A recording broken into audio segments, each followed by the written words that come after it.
Bonsoir à tout le monde. Quel commence sur la paracha?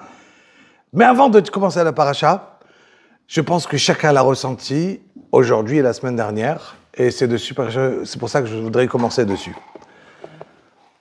La semaine dernière, jeudi soir, on a donné shiur. Et chacun est rentré chez lui à la maison.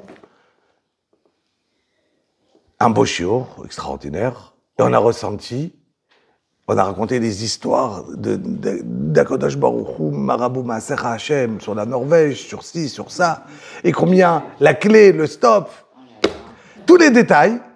Et on sort, chacun il rentre chez lui, il entend, j'imagine, le grand NES qu'il y a eu la semaine dernière avec les bus.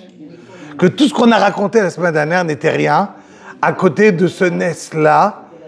C'était la suite du shiur en live, qu'on arrive, qu'on entend. Combien de bus qui explosent et qui devaient exploser à 9h du matin, mais ces Arabes-là, ils se sont embrouillés entre PM et M. C'est extraordinaire. Ils n'ont pas su la différence. C'est ce qu'on traduit, mais ils ont mal arrangé leur PM et M, et du coup, ils ont explosé le soir à 9h du soir quand c'était dans le Chénion. C'est inimaginable le NES qu'on a eu la semaine dernière. Et en même temps, on était chabour, cassé de voir cette famille Bibas, Zichronam Livracha, Hashem Inkom Damam, que revenait et que le lendemain, le soir même, on a appris que c'était pas la maman, après elle est arrivée. Et aujourd'hui, ils ont eu le srout d'aller être enterrés, Bechavod, ici en Eretz Israël. Je pense que chacun, il a senti la semaine dernière cette déception de les voir arriver, qu'on a prié, qu'on dit Tehillim tous les jours, et qu'on attend de eux de revenir vivants. C'était un symbole en plus, c'est ce côté enfantin qui est tamim, qui est saint, qui est propre, et qu'on se dit qu'il n'en fait aucune avéra, et ils sont kadosh, et qu'ils arrivent, on attendait les recevoir vivants, et voilà, on le reçoit dans des aronot kvoura, avec un bisayon Nora de leur part à eux, Nora Vayom qui a envie de vomir, tellement ils sont dégoûtants. Et voilà que, d'un côté, on a ce mashber, ce koshi, et en même temps, le soir même, waouh, un S. La journée, t'es chabour, t'es cassé, et le soir, donc c'est jeudi matin, tu les reçois, je t'apprends qu'ils sont tous niftar, et le soir, Anès.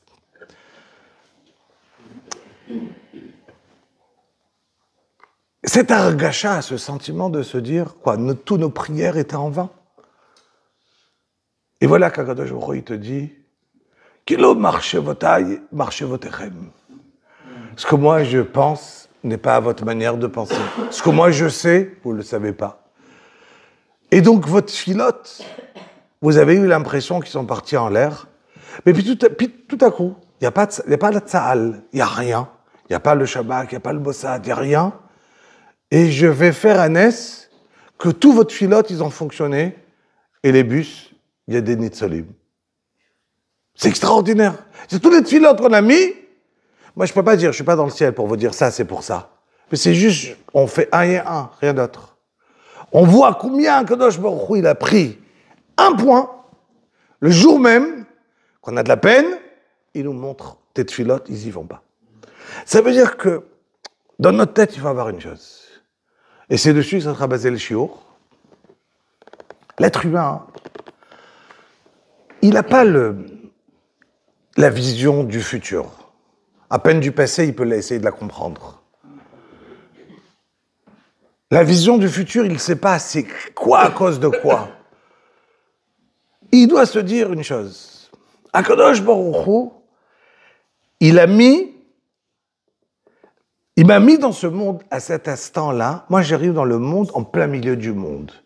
Moi, je suis né en 1972, et Admave Esrim, mais il y a eu tant et tant de personnes qui sont nées avant moi et qui partiront après moi. et que moi je resterai vivant. Quand je partirai, il y aura encore plein de monde. Donc, finir le monde, c'est pas moi. Moi, je peux essayer de faire ce que moi je peux pendant ma vie. Et est-ce que je vais réussir à le faire ou pas réussir à le faire n'est pas dépendant de moi. Rien. Moi, je dois prier. Maïchtadlout, elle est à cet instant sur ce que moi je dois faire maintenant. Rien d'autre. N'est pas important la totsa'a. Qu'est-ce qui va sortir de ce que je suis en train de faire?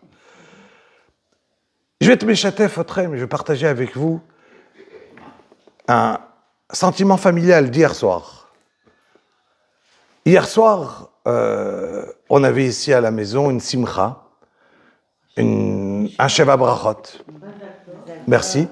Donc, Sheva Brachot, donc d'une nièce de Shalva, c'est pour ça qu'on a l'honneur d'avoir mes beaux-parents qui sont là. Et donc, la nièce qui s'est mariée, elle a une sœur, que cette sœur-là, ça fait des années qu'elle avait difficulté pour avoir un enfant. Elle a eu un enfant, ça fait il n'y a pas très longtemps, et il est né prématuré. Et voilà qu'hier, le Sheva Brachot commence. Au bout de 10 minutes, on apprend qu'il est niftar. Pendant le Sheva Brachot, les parents, la kala, c'est très dur. Et où je m'assois ici, hier soir, quelqu'un il dit, et toutes les filotes qu'on a fait, ça y est? Je lui dis, mais toutes les filotes que tu as fait, c'était pour la tfila, pas pour la totsa'a de la tfila. Nous, on fait une tfila pour que ça vit. Non. Quand Kadosh Baruch Hu, il amène un nisayon à quelqu'un, le nisayon, il n'est pas pour seulement sortir du nisayon, pour sortir de l'épreuve. L'épreuve en lui-même, il est important. Cet instant de comment tu vis l'épreuve, il est important. Il y avait quelqu'un qui a raconté, qui a dit,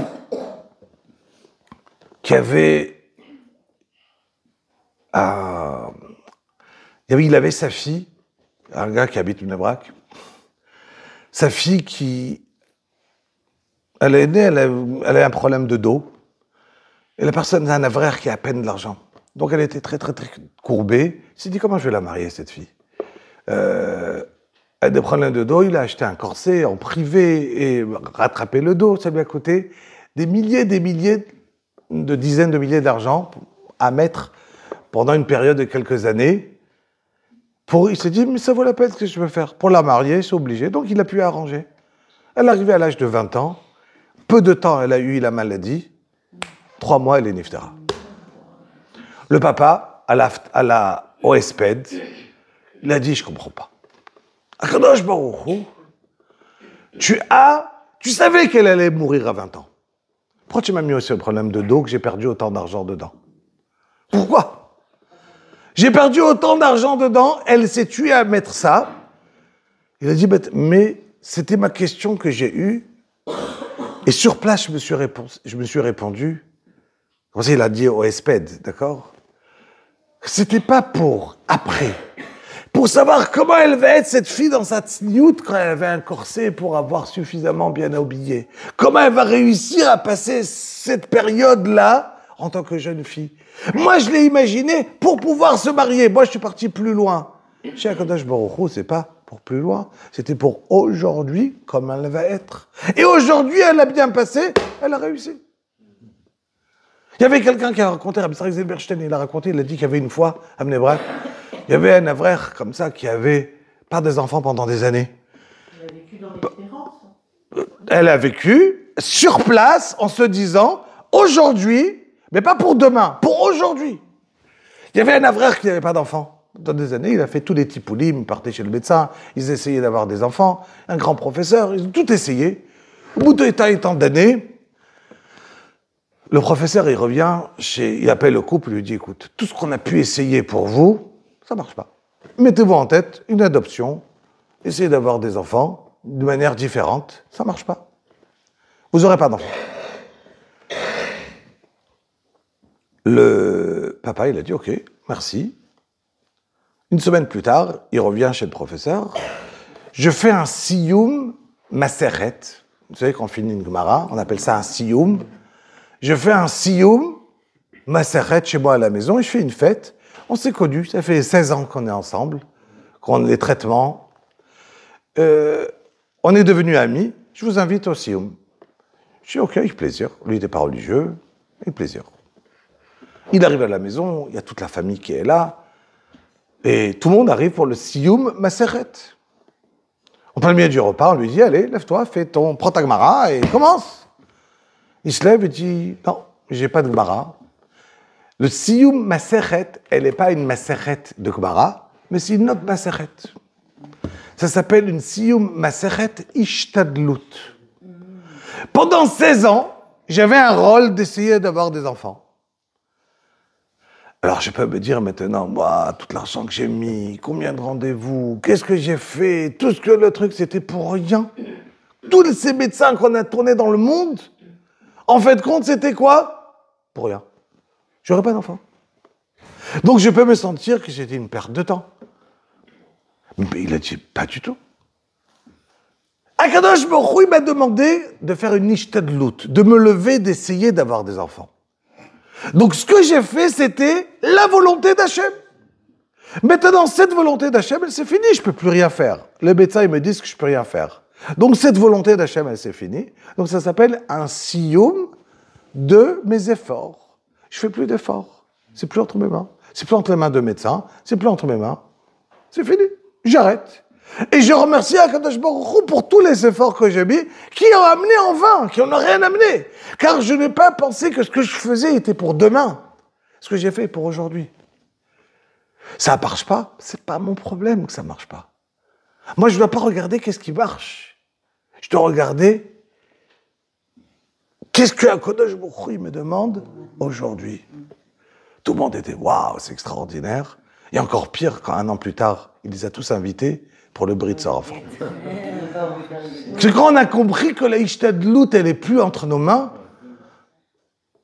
alors Akadosh Baruch Hu, il prend les choses en main différemment. Vous avez compris combien de fois Akadosh Baruch Hu, ce qu'il attend de nous, et c'est dessus que je vais finir. J'ai dit 1 quart d'heure, mais sinon je peux continuer, hein, attention, parce que mon problème c'est que j'ai encore 3 feuilles que je n'ai pas commencé. Mais c'est pas grave, on va dire au moins 2 points. Tant que quelqu'un dira déjà, je continue. Allez, je reprends juste, pour finir, c'est ce que Akadosh Baruch Hu, Rabotai, il nous dit dans Parashat Trouma. Il faut donner la Trouma, comme il a dit, mon beau-père, il a commencé par donner la Trouma. Mais tu dis Akadosh Baruch Hu, tu sais, cette mitzvah, là, elle est spéciale. Il faut la donner avec cœur. Si tu la donnes avec cœur, tu donnes. Pas avec cœur, tu donnes pas. Ça veut dire, est-ce qu'on a demandé à quelqu'un de mettre les tefilines tous les jours? Oui. Et si c'est pas avec cœur, mets-les quand même. Mais j'ai pas envie, mets-les quand même. Pourquoi? Elle dépend pas du cœur. Il y a une mitzvah qui dépend. Tu veux faire Shabbat ou pas, tu dois le faire. Là, on t'a dit, pour construire le Mishkan, Kol Asher Yidveinu Libo. Tu es nodev, tu donnes. Tu veux pas être nodev, ne donne pas. C'est une mitzvah de donner. Mais si tu veux pas, ne donne pas. Ça veut dire que quoi? Il y a des mitzvot qui dépendent du cœur. C'était quoi le but, la suite de mon shiur? Mais là, je rentre dans un sujet. Et on essaiera de commencer la semaine prochaine. Comment on arrive à que notre cœur, il va déborder de joie? Comment on fait? Comment on fait pour devenir Breslev? Sans partir à Oman. Comment on fait pour qu'on devienne joyeux, mais émet? Pas un joyeux que tu es et tu danses sur des camions, mais tu rentres chez toi à la maison, tu as la rassera comme tout le monde. Non, pas ça. Ok? Donc, je ne parle pas d'avoir. Comment tu fais pour que ta simcha, elle soit interne? C'est quoi? Meshinichnas Adar, Marbim, Besimcha. Moi, je connais la halakha que Meshinichnas Av, au mois de Av, mais Ma'atim Besimcha. On enlève la simcha. Comment? Il y a écrit dans le Shulchan Aruch comment on doit faire. Pas manger de viande, pas manger de ci. Il n'y a pas écrit. Quand il chasse Adar, on doit être marbim besimcha. Qu'est-ce que je fais? Je fais, non, il n'y a pas écrit. Je fais quoi? Boire du vin? Surtout pas, on est d'accord. La Gemara raconte combien celui qui boit du vin... Donc, combien ceux qui boivent du vin? Il y a 6 vaves dans le vin. Et qu'est-ce que le vin, il fait du mal à l'être humain? Surtout parce que le vin, en fait de compte, il te fait boire et oublier. Mais c'est comme de la drogue. Tu as pris et tu te retrouves exactement la même chose quand tu as fini, quand tu as cuvé ton vin.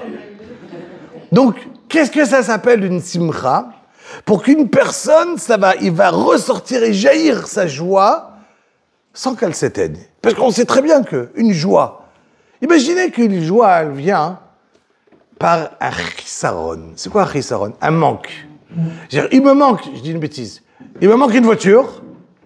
Le manque de la voiture, il me fait un etzev, de la peine. Et ça me fait que je veux maintenant avoir une voiture. Donc du coup, dès que j'ai une voiture, je suis heureux. Mais on sait très bien que tout le monde, dès qu'il a une voiture, il n'est pas en train de rigoler toute la journée. Pourquoi? Parce que ça suffit pendant 1 semaine, 2 semaines, 3 semaines. Dès qu'il a vu que le voisin il a une meilleure voiture, c'est fini. C'est fini, d'accord? Et donc il veut déjà une autre. Dès qu'il a acheté une maison, dès qu'il a vu que le voisin c'est meilleur, c'est fini. Et ainsi de suite, l'être humain, il est...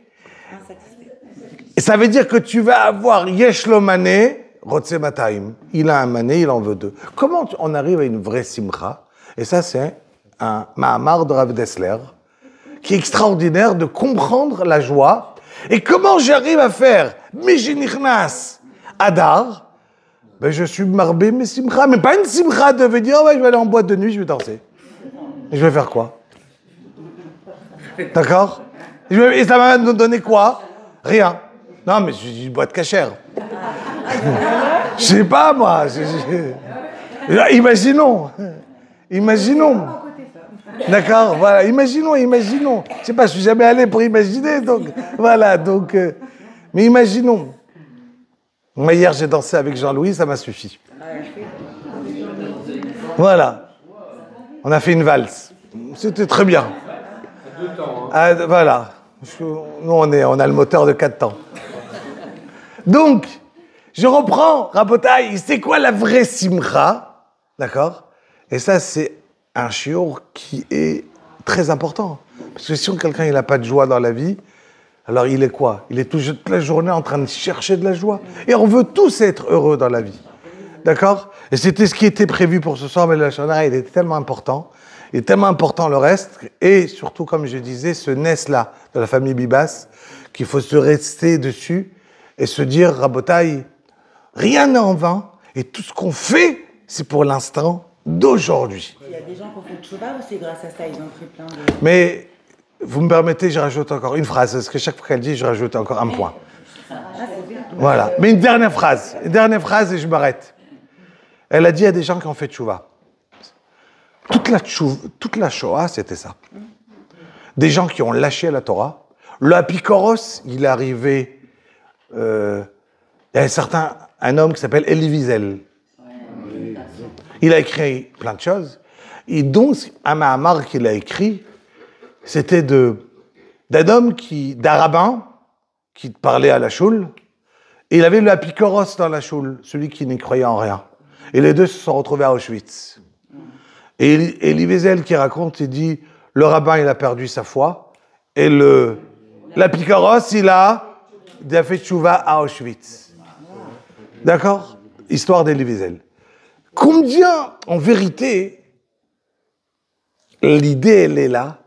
Moi, ce soir, ce que je voudrais vous raconter, c'était en vérité un homme qui est très, très satirique, d'accord? Un certain Ephraim Kishon. Donc, vous ferez vos devoirs pour la semaine prochaine. Rabbi Hanina Kasher Omer, Ratzah HaKadosh Baruch Hu Zakot Yisrael Lefichach Yibanan Torah Mitzvot Shene'emar, Adonai Chafetz Lema'an Tzidko Yagdil Torah V'Yadir. Attends 2 secondes.